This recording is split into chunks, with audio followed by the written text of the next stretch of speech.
Broadcasting live from the Business RadioX studios in Woodstock, Georgia, it's time for Cherokee Business Radio. Now, here's your host.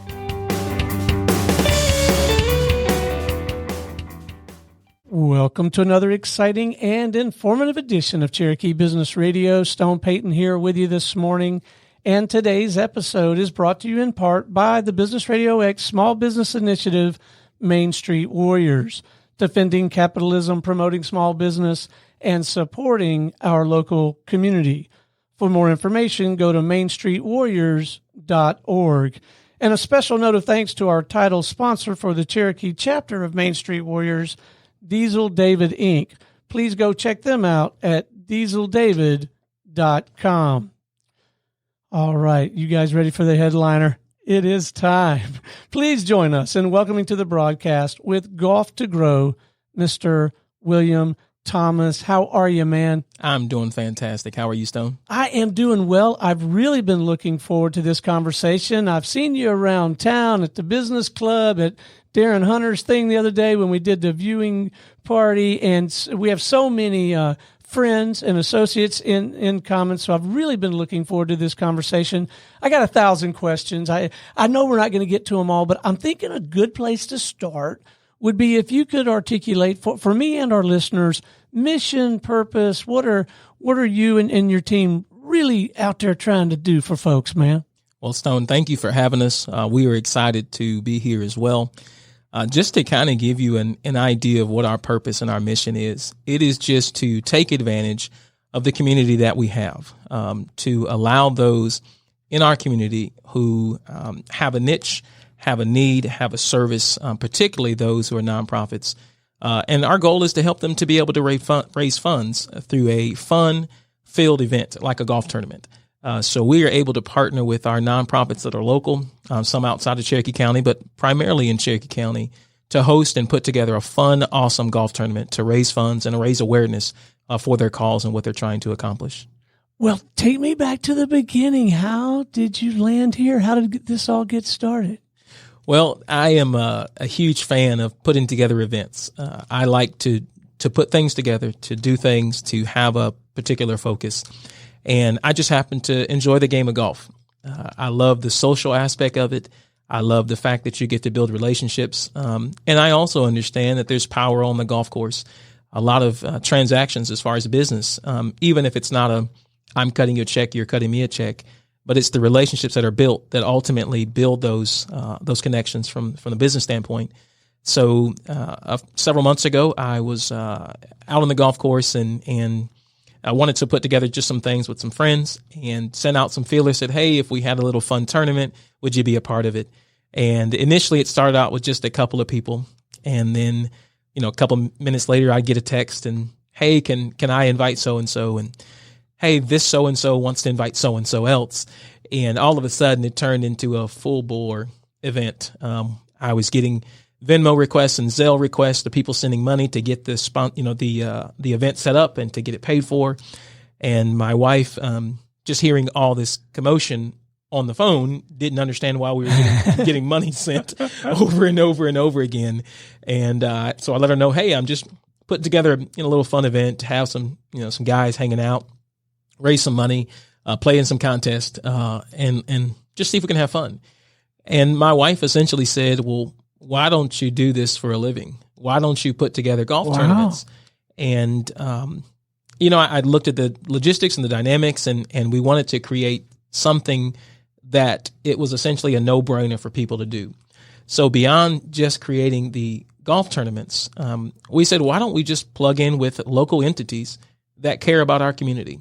We have a heart for our community. My wife grew up here in Woodstock, grew up in downtown Woodstock on Kyle Street behind the Seventh-day Adventist Church. So she just has a real passion for this community, and I do as well as her husband.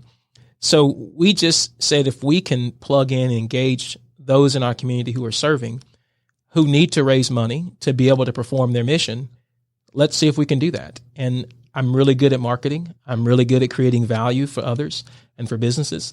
So it just made sense. If we can put on a full-scale marketing platform that engages the community to play, engages the community that needs to raise the money, and engages local business owners to grow their visibility and their brand, it's a no-brainer and a win for everybody. Yeah. And your wife, Kelly, you decided not to get mic'd up this morning, but I'll share with you. I live a block off of Kyle, right in that next little neighborhood on Market Street. So, and I walk down, Kyle, that's where, and I see deer. When I walk down there, I see my deer family, and I get the blood running. That's, wow, what a small world. That's fantastic. So surely it was very exciting and in achieving some escape velocity from the traditional career, going into business for yourself. Were there some challenges in that transition or some surprises? Certainly. I think the number one challenge for any small business owner is the scaling of it. I've never really been overly fearful that I wouldn't be successful in any venture I've taken. Maybe that's an extreme braggadocious confidence that I have. I think it's great. But I've always believed that I'd be successful. I've never had a doubt in my mind that I could accomplish what I set out to achieve. But the biggest concern for us was just the scalability. Could this be something that one would be viable and profitable for those around us and then ultimately for our families, but that also that we could grow it in a model that was sustainable, that we could duplicate for others to do. So that was probably our biggest challenge, and currently is our biggest challenge, is we are so busy right now with the tournaments we have scheduled. What a great challenge to have, though, right? It definitely is. But you get kind of nervous. You know, again, I have that extreme confidence in myself, but then in the same token, I also doubt myself at times. Can I perform the way I said I would? Can I achieve what I've presented to my clients? So that's probably the number one. And then just secondarily, I am comfortable in my career in what I was doing in finance. I knew what I was doing. I was good at it, and I enjoy those that I serve in as what my full-time profession was. And I'm comfortable for my family. I've got 2 kids in college, and we've got we travel a lot. We enjoy. You went into business for yourself, and at this point in your life, you've got 2 kids in college. But you are the bravest man I think I've ever met. I've got a good support system. My wife is pretty awesome. Yes, absolutely. So that's kind of, those are the challenges. Just how do we scale this? And is this maybe, should I've done it sooner or should I have waited later? But I believe that honestly, we were poised for this to be the point where we launched. So we're excited about it. So at this stage, what are you finding the most rewarding? What's the most fun about it for you right now, man? The most fun is chatting with my clients and seeing their eyes light up when they think about what all they can accomplish, how that's going to grow their visibility, their brand, grow potentially the eyes that are on their organization, and ultimately knowing that it's going to be financially rewarding for our clients, knowing that we get to put XYZ dollars into their budget. And I was sharing with someone earlier today that, not that I wouldn't love to serve a nationally, recognizable brand, but they don't necessarily need me. They've got the foot power, they've got the visibility to attract sponsors and funds. But you take the local small entity who cares about their community, but doesn't have that kind of brand recognition, and knowing that I'm there to really help them. That to me is exciting. I mean, it literally is what my wife and I get giddy about at night, knowing that we're really here for them. And kind of I will say, being in finance for a long part of my life after the service, not that there was anything wrong with larger branded financial companies, but our specialty was sitting down with the people who made $50,000, $60,000 a year, who had an extra $100 a month to save. They didn't have a $50,000, $100,000, $400,000, $1 million portfolio. I really felt like I was their only shot to get to where they wanted to be consistently. We take that $100 a month, and we do this for 30 years. And I feel that way about our business. I get to sit down with potentially the nonprofits that I really am going to help them put a substantial amount of money in their budget. So have you had the benefit of one or more mentors to help you navigate this new world of running your own business? Some folks that you can check in with, bounce ideas off of, and maybe have helped you save a little heartache, remove a little friction, shrink the timeline a little bit? Absolutely. So I will say that my dad was in business for many, many years before his passing. So I was able to just really bounce just mindset off of him. And I think for most people in business, mindset is key. So I was able just to really kind of get his opinion on things and get his stance on things and ask him how he handled that. But now consistently now, I would say one is my brother-in-law, Steve Riddick, and his wife, my sister-in-law, Tanya Riddick. He is a Visa executive, does very, very well, owns several rental properties, owns several businesses, and they also run a nonprofit. So we've been able really just to kind of run things by them, so we're not, we laugh about it, but I don't want to go to jail because I didn't get the raffle license for a nonprofit, and right. I'm raffling items. So, the last thing I want to do is get in trouble and miss an I or, miss crossing a T. So that's definitely been a mentor. And then just some of the people that have poured into our lives in our community. My wife's parents, my in-laws, their business owners, retired as well. And just, they've always been willing to support us. And when we, tell them, hey, this is what we're thinking about doing, the first thing they say is, you're not pregnant again, are you? The next question is how can we serve you? How can we pour into you guys? And knowing that you have someone that at least believes in you, that beyond financial, but more than that, it's just, hey, absolutely, whatever you need us to do, we're there. So it's been awesome in that regard.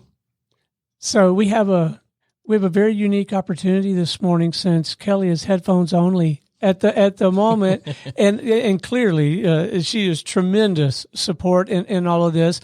But I want to back up a little bit further. How did you guys meet? Well, that's awesome. Well, the funny thing is, and I was going to mention my other sister-in-law and my brother-in-law Jasmine and Keegan. They are great supporters. But I actually met her sister first. So back in 2001. A friend of mine, I was in my final year of high school. That tells you how old I am, but I'm getting old. But I was in my final year of high school, and a friend of mine from high school asked me to come to a church lock-in. And for us as, hormone crazed teen boys, it was a chance to meet girls. Sure. That's why we were coming. So we drove up from Jonesboro, Georgia, and came to a church lock-in here in downtown Woodstock, Mount Olive, and initially met her sister. And I guess I'll tell my version of the story, since I'm mic'd up and my wife isn't.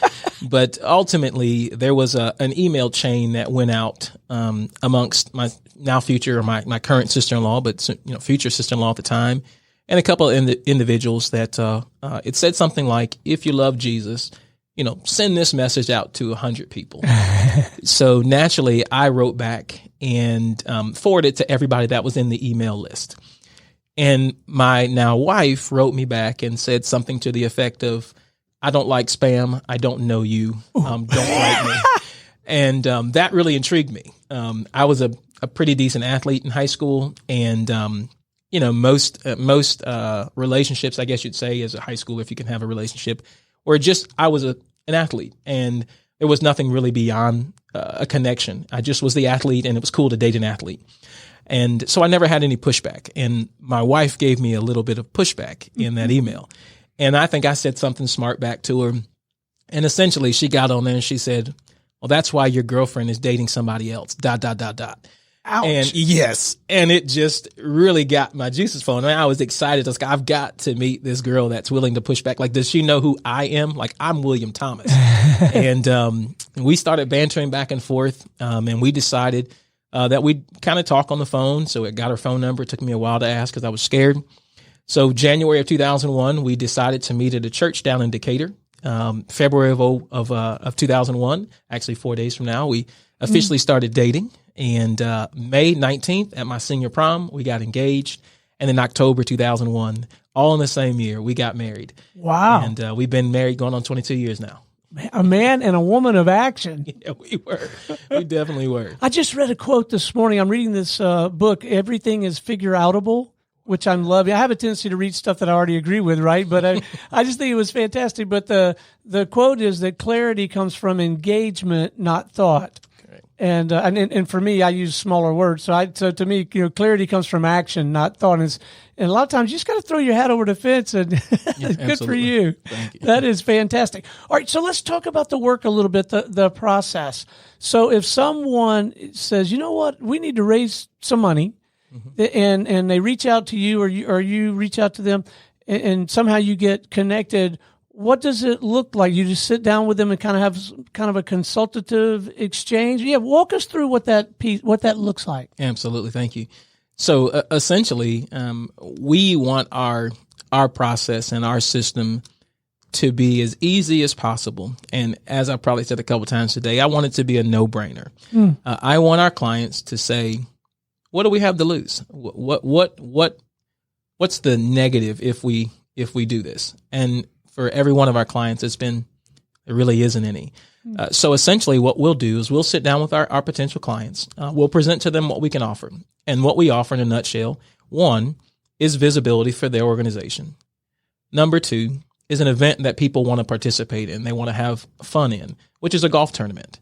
Number three, the ability to use the resources that we have, the connections that we have, the standing we have in the community to engage local businesses, small business owners, to be able to get some visibility for their organization as well.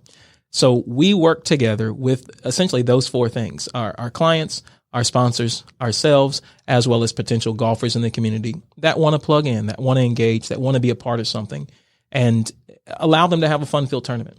So I am big on betting on myself. I believe that I can achieve and accomplish pretty much anything. So our compensation system is built solely on how we perform. We don't charge our clients a retainer. Really? We don't charge them, and we don't send them an hourly report. We don't send them, at the end of the week, this is what we did. Here's the compensation we expect. We bet solely on ourselves. So it allows, completely our clients to say, again, this is a no-brainer. We have nothing to lose. We're not paying them XYZ thousands of dollars up front to secure their services. We are going to go work for them. We have a work ethic like I believe nobody else does. So we are really going to engage and get that done for our clients. So it makes it a win-win for everybody. So I want to ask you about the whole sales and marketing thing, and maybe it's two different aspects of it. There's the sales and marketing where you have the opportunity to serve a new client, a prospective client. So I'm interested to hear how that comes about and what things you do. And then there's the sales and marketing on behalf of the client or clients. Can you speak to both of those a little bit? Certainly. So I don't have a problem hearing the word no. It's I think 22 years of marriage will do that to you too. Thank you again, Kelly. Man, But ultimately, I've heard people, look negatively on salespeople or people who are engaged in the community. I'm not selling hope and soap, or lotion and potion is what I call it. Hope and soap. I'm going to steal that. You're going to hear that again. Yeah, I believe I'm offering something of value. So for me, it's I'm offering a service. I'm offering a benefit for, again, my clients and my sponsors, because they know they're going to have, potentially 70 to 90 golfers. They're going to have, 30 staff, volunteers, core staff, and they're going to have 15 to 20 other community sponsors that are involved in the event. So you've got a pretty broad segment of middle class, upper middle class people who are engaged, who spend money on other products. So it is a win-win for everybody. So when I approach my clients or potential clients, it is, hey, I want to give you an opportunity to, again, create brand awareness of what you offer, what you do, how you serve, and I want to help you make money. And it's not going to cost you an upfront dollar. So it's an easy approach. I don't really have to, I shouldn't say don't have to do much, but I just have to make sure I do connect with the right individual at the organization. So I have to make sure that I'm getting to the decision makers. And that's a little bit of work, just finding that I'm going to the right individuals. From the sponsor side, it's truly just creating that value.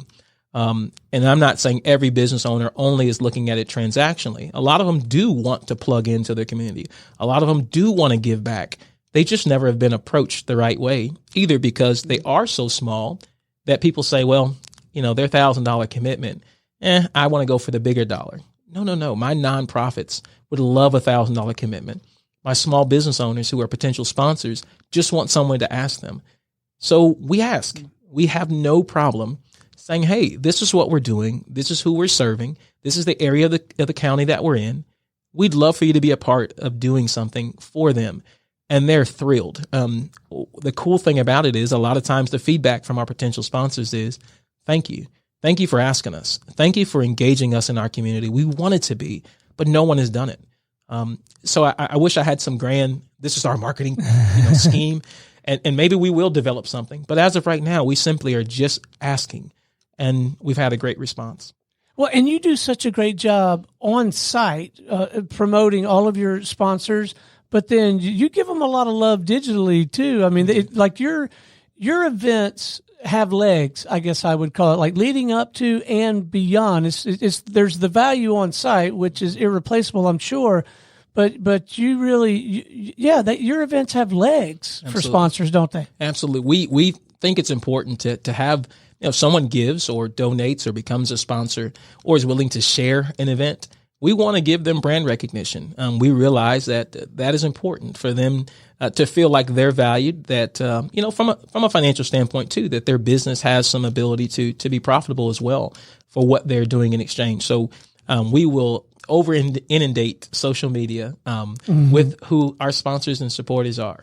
We will, make sure that that's listed on our websites, our tournament websites, our specific tournament websites, our business website, our models. We ask our clients to do the same thing. When a sponsor sponsors an event, we ask them to share that flyer with them as the sponsor, saying, hey, we're proud to sponsor this event. This is who we're serving in our community, because again, that helps them as well. So we, like you said, it does have legs. We want as many people touched and to see what's happening with our organization, but primarily for our clients. So if Business Radio X or Cherokee Business Radio or Main Street Warriors wanted to put on a golf cart, I'll tell you why I said golf cart in just a moment. It's a Freudian slip. It's on my mind at the moment. A golf tournament. So there's presence on your site, but then the tournament would have a site as well. Is that how that typically works? Correct. And do you connect us up with people to do that, or is that something that you do, or how does that part work? We do it as well. Oh, wow. We create the site. We create everything. So they have specific sites dedicated to their particular tournament, their particular sponsors, their particular engagement of where they want to be in the community. We do all that for them. So we literally try to make it to where our clients simply show up on tournament day and get a check. Like that's what we want to do. That's fantastic. So I'll tell you why I said golf cart. Before you came in, and for the last couple of days, I've been golf cart shopping because for the Main Street Warriors, for this small business initiative, we do on-site remote broadcasts. We've done stuff at the Kid Biz Expo. And some of them are for these nonprofit things. And so to show up at golf tournaments and any of the outdoor events, we're getting a golf cart, but it's going to be decked out with the Main Street Warriors motif and that kind of thing. So I am at this very moment golf cart shopping, and I think depending on what kind of funding and participation we get from our sponsors, we'll probably work with Finley out there at Golf and Garage. Absolutely. And the phase one will probably be just get a really good looking golf cart, and we'll throw a couple of decals on it, and then we'll probably have him trick it out and make it look, like a Jeep or a Humvee or whatever. But I was on the computer golf cart shopping, when you guys knocked on the door. Well, awesome. Yeah, I was going to say Finley's the person to talk to in that regard. Yeah, but it'd be fun to come out to some of these things that you're sponsoring, and Main Street Warriors could sponsor or contribute or in some way, do an on-site broadcast and pull in with the Main Street Warriors golf cart, and maybe even have the trailer, and maybe even set up the platform on there. And now that we have, we got Diesel David out there sponsoring that for us, and we got more and more participation, so we'll probably have the funding for it. So anyway, that's why I said golf cart instead of golf tournament. So being involved in the community, something Holly and I have really begun to enjoy since we moved here. And like I said, I got this little patio home right here on the edge of downtown Woodstock, a block from where Kelly grew up. And Holly has become part of the theater, and she's teaching watercolor classes, and she's in the show right now at Murder on Orient Express. So we're loving everything about being part of the community. You guys have been part of the community much longer and have been more immersed than I have. Tell me more about why that's so important to you guys. Well, I guess it's a bit personal, but I'm glad you asked the question. I grew up without my father. We had a great relationship prior to him passing, but I always looked for and longed for people around me. Because I realized that having my pastor growing up and having my grandfather and having some, we called them uncles, even though they weren't related, right.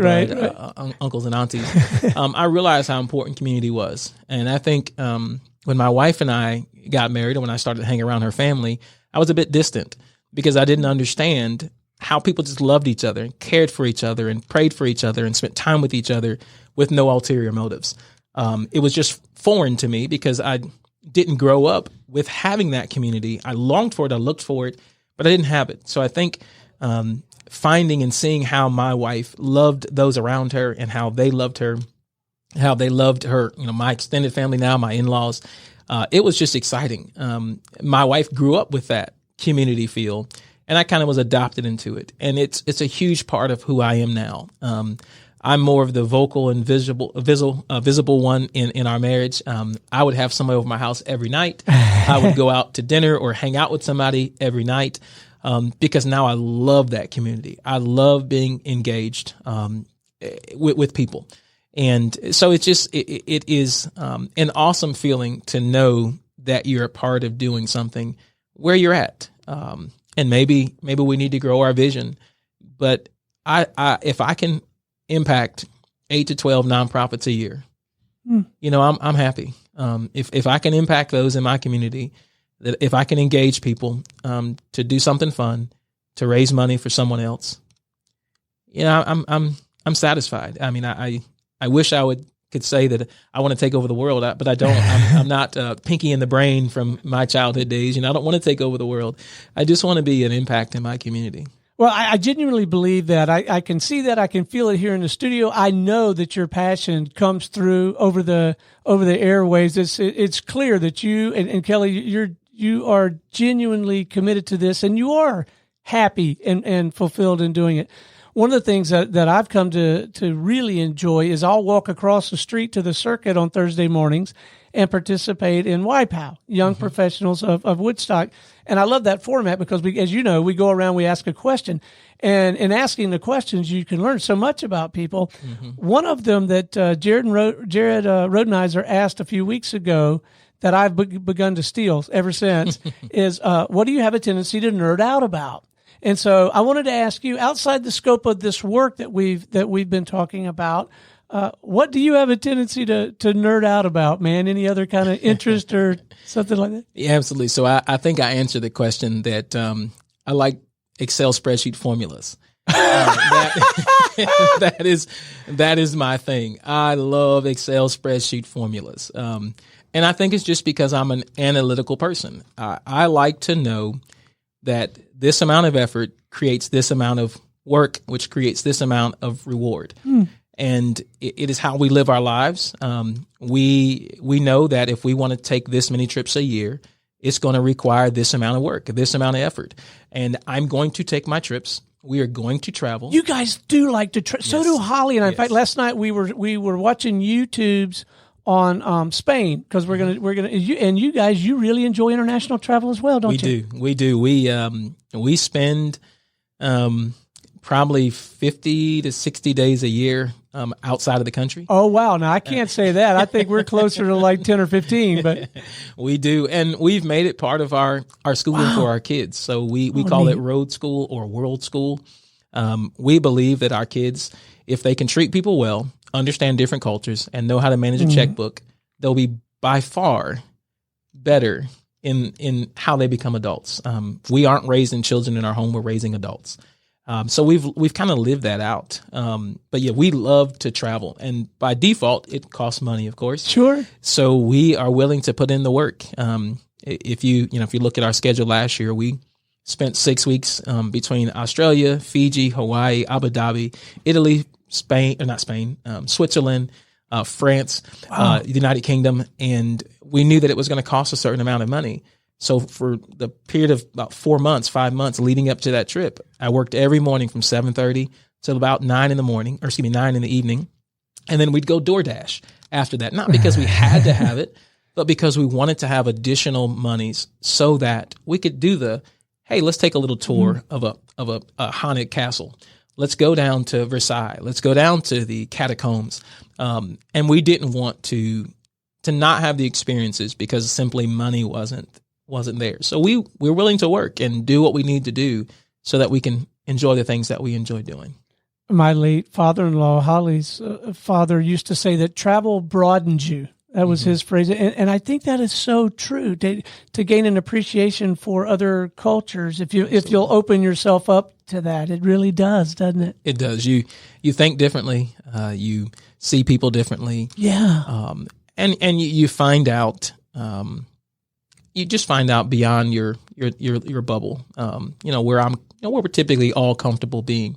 So it is just, and for our kids, I think it's comical that our kids, we took our 2 younger kids on one of our longer trips last year, and our 2 older kids, when we tell them we're traveling, we're going, we'll ask them, hey, do you want to come? And they're like, I've been there before. So they oftentimes now don't want to go. It's I've got to work or I've got school, and it's exciting to know that they're committed to their craft and being good at what they do. But that also they've seen so much of this beautiful world, this beautiful country. Our 2 younger kids have been to all 50 states. Our 2 older kids have been to 49 of the 50. My 2 olders have not gone to Hawaii, but they've had an opportunity to see some great things and some great people, learn some great things. And we're setting them up, I think, to be productive, conscious, loving and caring people as adults. Boy, I certainly think so. I am so glad I asked. Thank you, Jared, for the inspiring that question. I'm going to put it into every interview going forward. Okay, before we wrap, I wonder, because of your experience making the transition from a successful career to running your own business, if maybe you could share a pro tip or two, something a person might be reading, doing, not doing, just because so many of our listeners are, I'll call them budding entrepreneurs, or some of them have an idea on a cocktail napkin, so maybe something to share with them that'll keep them inspired and help them get and stay on the right track. Absolutely. So I'll give really 3 tidbits. Okay. Number 1 is don't be ashamed of where you're at now and the idea that you have. You may not have instant success. You may not have instant supporters or instant fans. But if you believe in what you're doing, it's okay to have the cocktail napkin business plan. If you were to check our office at home, you would see so many revisions of revisions as we've kind of scaled it and grown it and thought about it and got advice and got tips and encouragement and criticism at times, which is fair. So I would just say, number 1, just be okay with where you're at, and continue to push. Number 2 is find groups of people that think like you. I was prior to really engaging in some of the networking groups that I'm in, I always thought networking groups were for people who just wanted to hang out but didn't want to do. And that was from looking from the outside in. And being a part of those groups, I found genuine friendships. I found people who really care to pour into my lives, who care to encourage my mind, who are willing to say, here's a book. We just left a meeting this morning and was given a book and just can't wait to dive into it and to read it. So excited about being around people that think like I do. And number 3, and to me the most important, is whether it's a spouse or a business partner or a family member or just a friend, you've got to find someone that is willing to cheerlead you. And I think my wife is biased. She thinks I'm the greatest thing since sliced bread, or at least that's what she tells. Well, I'm beginning to think so too, man. For whatever that's worth, she tells other people that, but she's willing to champion me to others. She's willing to make sure people see us, but me primarily as the face of Golf2Grow. She wants people to see that I'm a superstar. Again, I don't know what that looks like or really what that means, but she's willing to champion me and then also to encourage me, but also to hold me accountable. Because in running a business, there's times that I'm away. There are times that I have to sacrifice certain other things. And she's not one to hold it over my head. She's not one to say, why are you going here or why are you doing this? She understands and she's championing me. So I would say find someone that can be in your foxhole, as a former service member would say, a foxhole buddy, someone that's willing to do what it takes to get out of the foxhole together. And I happen to have that in my wife, which makes it awesome for our marriage too. Oh, it was marvelous counsel, man. Thank you for that. All right. What's the best way for our listeners to connect with you and have a conversation with you or someone on your team, whatever you think is appropriate, email, LinkedIn, website, all that stuff? I am a fan of email. I'm okay with people emailing me. I like the way it sounds when I get an email to my business email. So maybe it's just the excitement of hearing the certain twerp that I have that comes across when I get an email to our business email. So that would be William at golf, of course, the sport, GOLF, the number 2, grow.com. So William at golf2grow.com is the best way to get in contact with myself or our team. Well, it has been an absolute delight having you on the show, man. It's been informing, inspiring. It's fun to see someone and two people with so much passion for what you're doing. Keep up the good work, man. What you're doing is so important, and don't be a stranger. We want to continue to follow as your story unfolds. But thank you for coming and hanging out with us today, man. Absolutely. We appreciate it. Thanks for having us. Also, you can check out our website at www.golf2, again, the number, grow.com. That was a lot. So Kelly whispered in his ear while we were talking, hey, I'm so glad that you came. Golf2grow.com, and it's the 2 is the number 2. Yes, sir. Fantastic. Well, I have thoroughly enjoyed the visit, man. You got to come back. We will. Thank you. All right. Until next time, this is Stone Payton for our guest today with Golf2Grow, Mr. William Thomas, and everyone here at the Business RadioX family saying we'll see you again on Cherokee Business Radio.